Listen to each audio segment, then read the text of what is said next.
আমাদের কি হয়েছে আমরা মৃত্যুকে ভয় পাই না? আমাদের কি হয়েছে আমরা মনে করি না যে আমরা মারা যাব? পৃথিবীর সর্বশ্রেষ্ঠ মানুষ, সর্বশ্রেষ্ঠ রাসূল দুনিয়া থেকে বিদায় নিলেন, তার সাহাবীদেরকে ছেড়ে তিনি দুনিয়া থেকে চলে গেলেন, ওপারের জগতে পাড়ি জমালেন।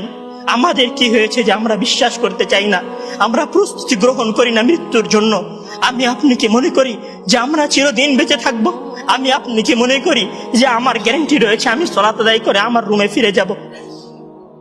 বিশ্বাস করুন হে আমার ছাত্র ভাইয়েরা, অবশ্যই আমাকে আপনাকে একদিন মৃত্যুবরণ করতে হবে, আমাকে আপনাকে একদিন এই দুনিয়া ছেড়ে চলে যেতে হবে। সুতরাং মৃত্যুর জন্য প্রস্তুতি গ্রহণ করুন, সুতরাং মৃত্যুর জন্য প্রস্তুতি গ্রহণ করুন। সেই দিন আসার পূর্বে, যেই দিন মৃত্যু আপনার দরবারে উপস্থিত হবে এবং মহান আল্লাহ তাআলাকে আপনি বলবেন, হে আল্লাহ, আমাকে স্বল্প একটু সময় দিন, আমাকে স্বল্প একটু সময় দিন,